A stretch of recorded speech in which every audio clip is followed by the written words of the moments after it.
Broadcasting from the business capital of the world, this is the Podcast Business News Network. Welcome back to the show. Yes, we are joined here by our coach, Coaching for Relevance, and excited to have Randy Swaim back here to talk more about how he's helping so many bring freedom to potential and so much more. A man with many titles, many accolades. I don't know how to introduce him except I love that he dances with me, sings with me, and he's so cool. Loving the new background. How are you today, Randy? Good. How you doing, Jill? Great. Pump us up, and you will pump us up and motivate and inspire. That's what you do as a coach, as an author, as amazing. So how did you want to start off for today's show? Well, what I thought I'd bring today is when you're talking about leaders, and as you can tell on my background here kind of thing, kind of a key part of what I spend time on sometimes is organization maneuverability, the idea of, how do you really be successful in unpredictable and changing times. And so what I thought I was going to do today is bring a strategic mindset and a strategic picture and vision that leaders need to be aware of when you're leading your team and developing your team and all that. And what I'll do is I'll actually to kind of draw a little bit of a picture of it, I'll point out one military aspect and military strategy that has been used a number of times in the past and everything, and then tailor it to this aspect. But it's very, very clear to really being successful and making sure that your team and your organization is successful in a situation or an environment or a goal that is not overly predictable, and factors can come on scene that you didn't expect, and how can you really do that? And so it'll be focused on the strategic thinking and the strategic planning, and just a couple of things to think about when you're leading your team. And so that's what I'll bring today. All right, thank you so much. Bring it on. How do we contact you to start? Okay. The bottom line, as you know, you can go to my website, coachingforrelevance.com, and down at the bottom, it has some contact information for me, my email, my cell phone, and all that. And as you know, you've heard me say this a number of times, but I don't do sales pitches. So, if somebody calls and they have a need of something, we'll come up with something. But I meet people, I get to know people, and I connect with people, and so they won't have to worry about me just every 37 seconds giving them a sales pitch or whatever. We'll have a conversation if they want. But if there's some need that they need, we'll come up with something for that. All right, thanks so much. Let's continue. And Randy, it's always an honor to have you here. Where are we starting out on this venture today? Well, I'll tell you what I thought I would do is start out with a military picture of it. Sure. When you're talking about a military that has to be successful in a wartime scenario. And then what I'll do is I'm going to shift over to an organization and leading your team. But this will give a little bit of a picture of kind of where I'll go with that. And so It's just something to think about.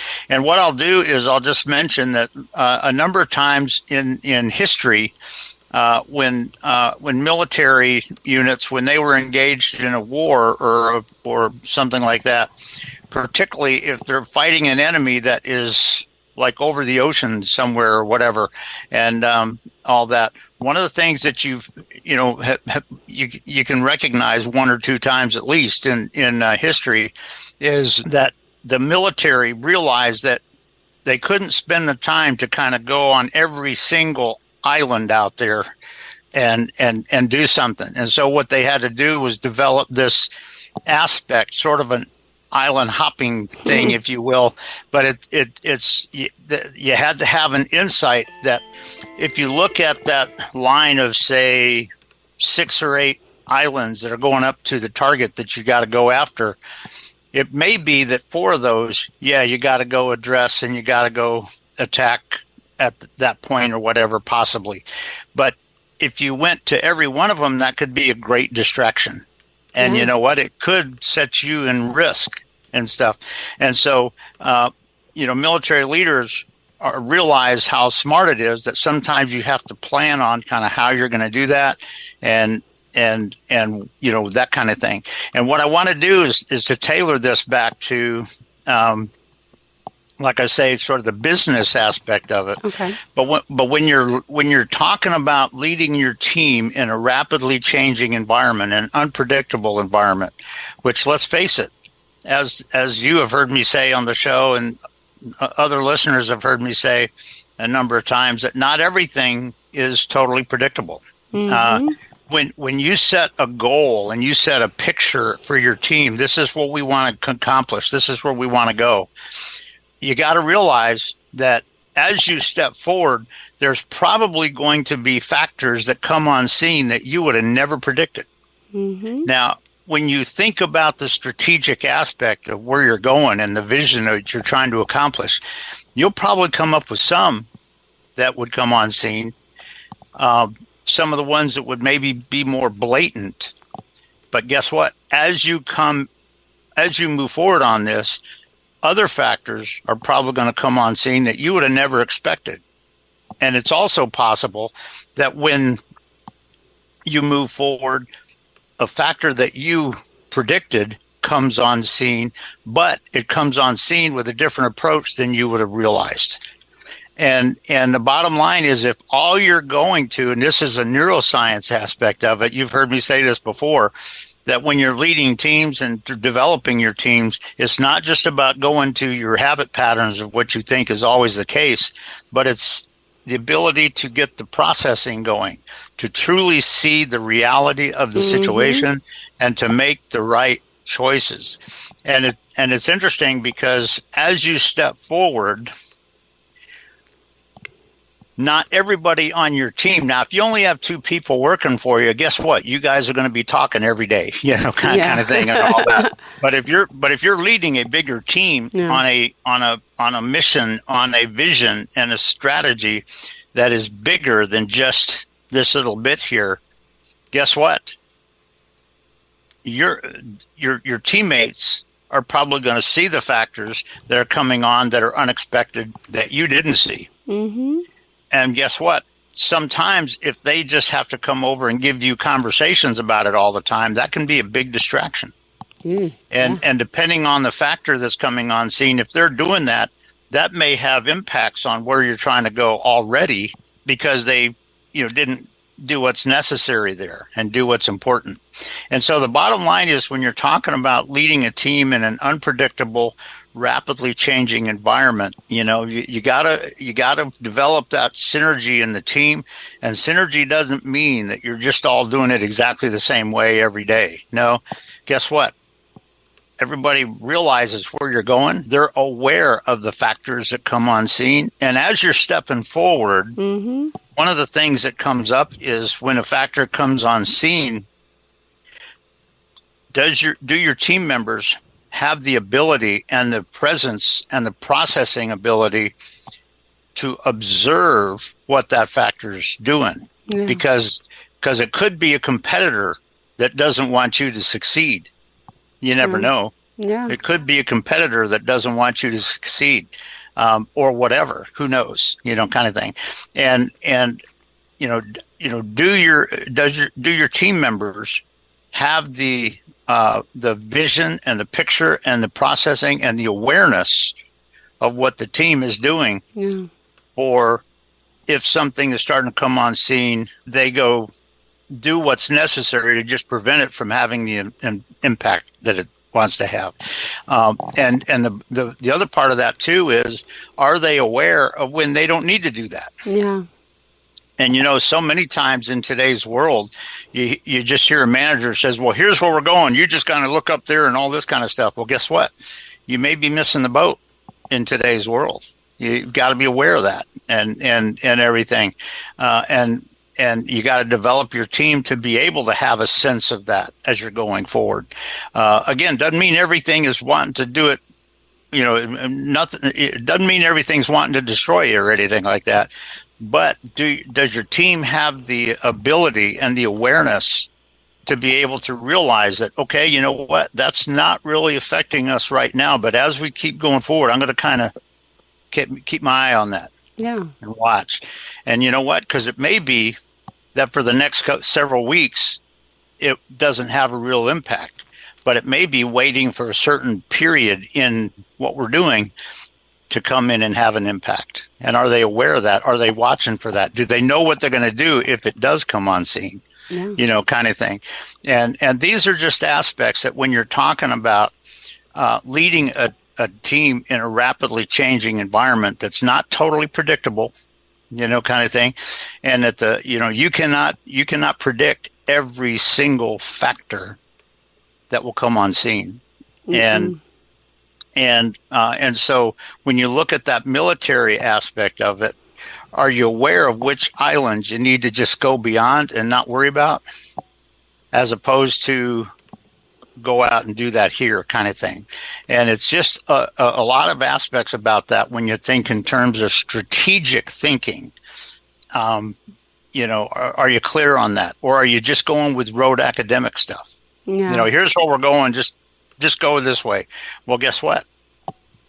It may be that they don't need to worry about this factor over here, but it might be they need to watch for it. Yeah. And it might be that you need to watch for it. And here's the thing: if you have developed your team members well, mm-hmm. guess what? It may be that they are aware of a factor that this is bringing, and are also aware of perhaps the risk that it is increasing in a way that you were not even aware of because of what they see happening. Wow. Kind of thing. And can they communicate that? And so can your team really mold and grow and really become when you're going forward in a situation that is not predictable? Because like I said, it could be a lot of things. It could be anything that's not really looking to destroy you or anything. Mm-hmm. But on the other hand, it could be something that, you know, is looking to prevent you from succeeding, you know, and because somebody else wants to, a competitor wants to, or, you know, something like that kind of thing. Again, I'm not saying, you know, unethical things there or whatever, but guess what? Sometimes that just happens. And when you're talking about your team and growing, and if you think about it, one advantage to that, if you develop in your team the ability to do that successfully and to work together, think about it. It's not just that you're doing that right now for this one thing. True. But what you're doing is you're preparing your people to be outstanding leaders for your organization going forward. It's part of their growth development because of their experience and what they saw and how it worked out and everything. So it's just an interesting strategic aspect of when you're leading your team. Yep. Are you even aware of some of those aspects? Because those are the kind of aspects that make true success happen. Because let's face it, a lot of times when your team is is having to deal with something, guess what? You're not even there at the moment. Mm-mm. It's not a thing where it's not a thing where they just don't do anything until you tell them what to do. Yeah. And even if you come in and say we should do this in this case, well, guess what? The case they experience tomorrow may be a little bit different. and you know what? They may have to tweak how they approach that and how they address it. And the other, and so that sort of aspect, when you're talking about really leading success in your team, that's a key aspect of that a lot of people don't really think about. But when you're trying to be successful for your organization, for your team, for the people you work with, for you, you know, kind of thing.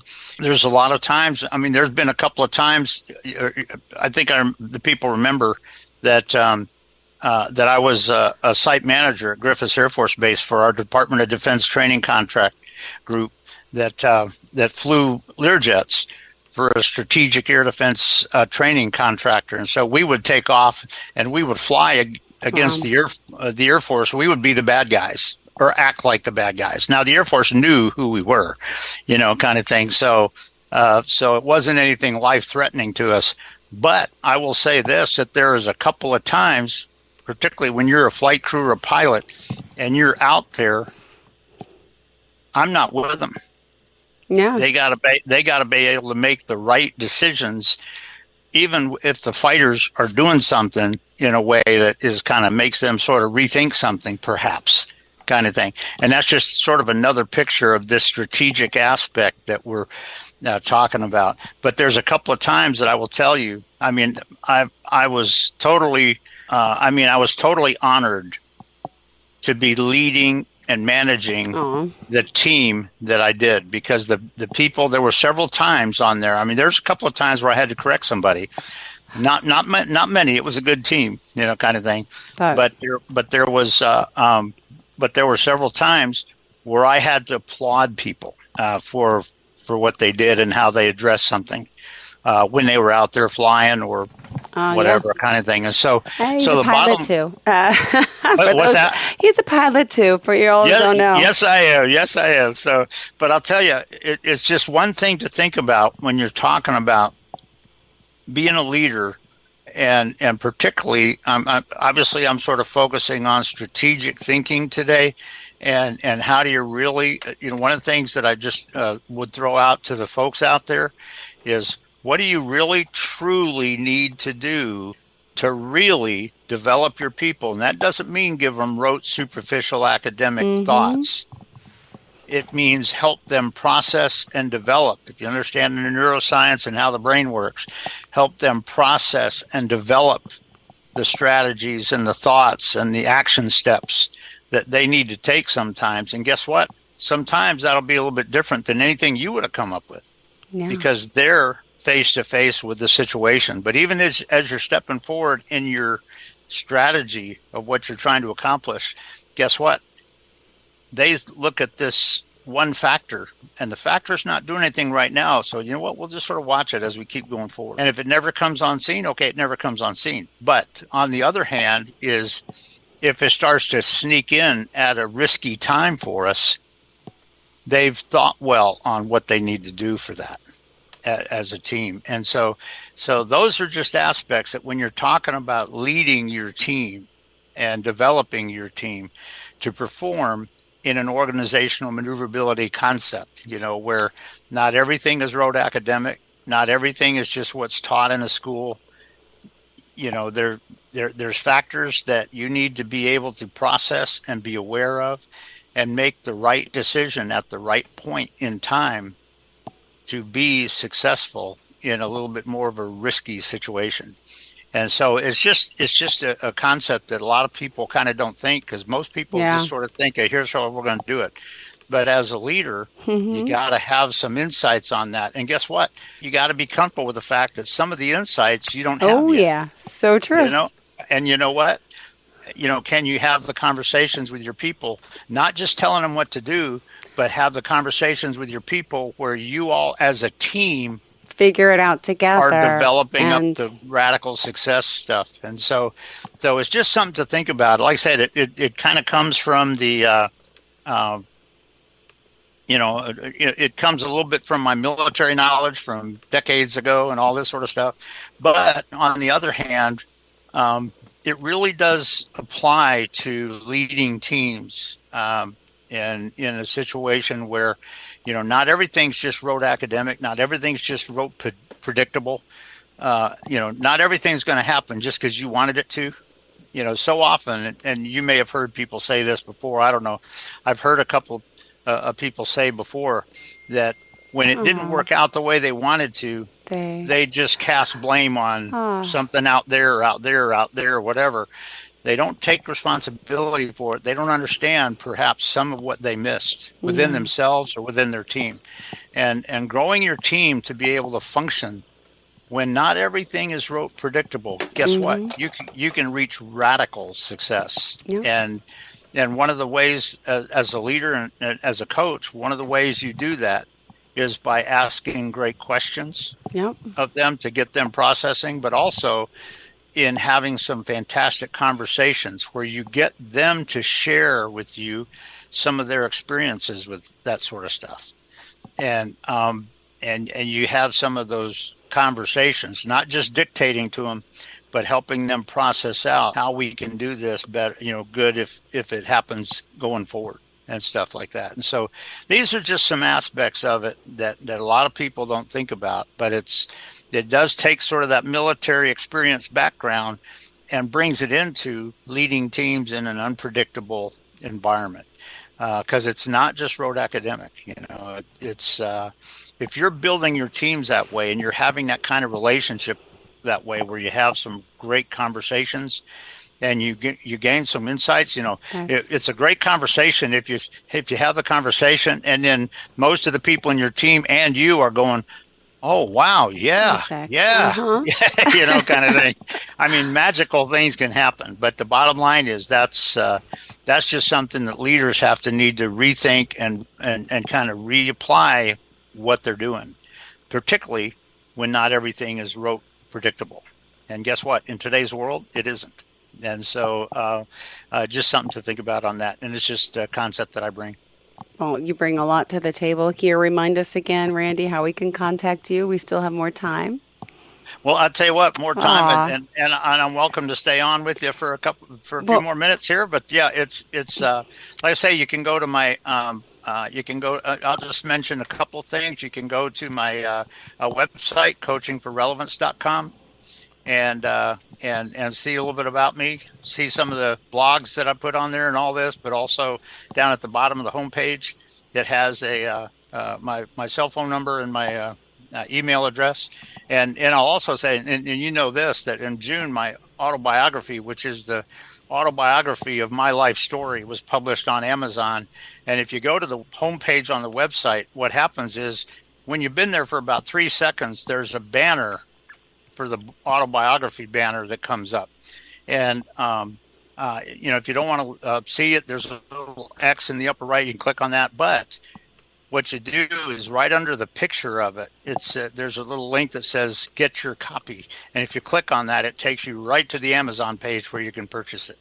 And it's a lot of my autobiography has brought out a lot of these stories and a lot of this history and experience that has developed my understanding of this stuff and why neuroscience is such a critical part. And this, that on my website, you'll also see I'm a certified master level neuroplastician, which means that I'm a master level person that understands neuroscience. And I bring a lot of it to developing pilots and also coaching people because that aspect is so important. But all that is, I'm just so honored for the folks that I connect with there and all that. So yeah, if they go to my website, you can kind of see that. Where are we going to see you on the next book tour?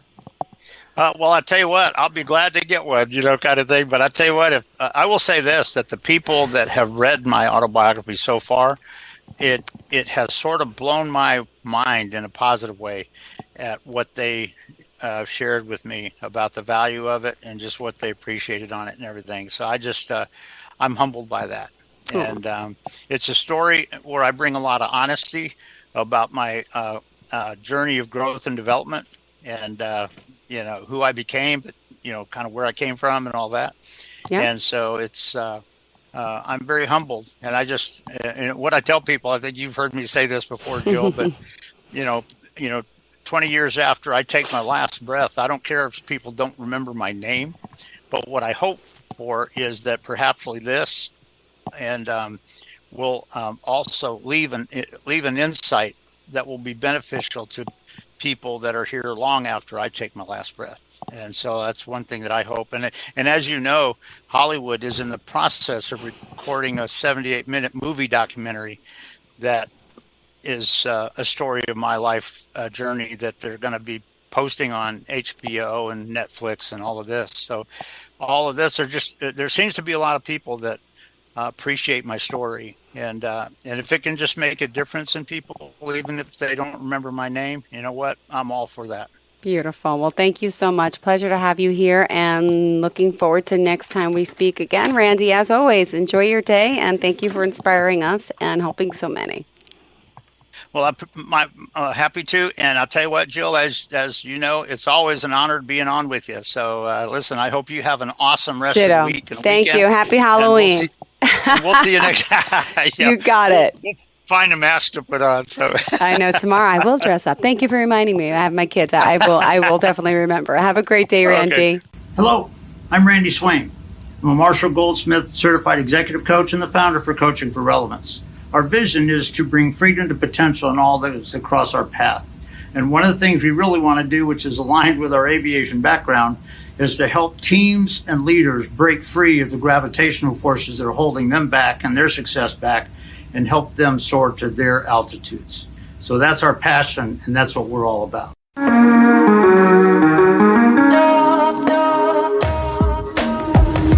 Broadcasting from the business capital of the world, this is the Podcast Business News Network.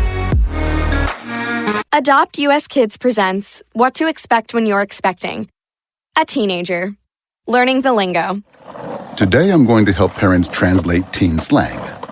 Now, when a teen says something is on fleek, it's exactly like saying, that's rad. It simply means that something is awesome or cool. Another one is totes. It's exactly like saying, totally, just shorter. As in, I totes love going to the mall with Becca. Another word you might hear is jelly. Jelly is a shorter, better way to say jealous. As in, Chloe, I am like so jelly of your unicorn phone case. You don't have to speak teen to be a perfect parent. Thousands of teens in foster care will think you're, rad just the same. To learn more, visit adoptuskids.org. A public service announcement brought to you by the U.S. Department of Health and Human Services, Adopt U.S. Kids, and the Ad Council.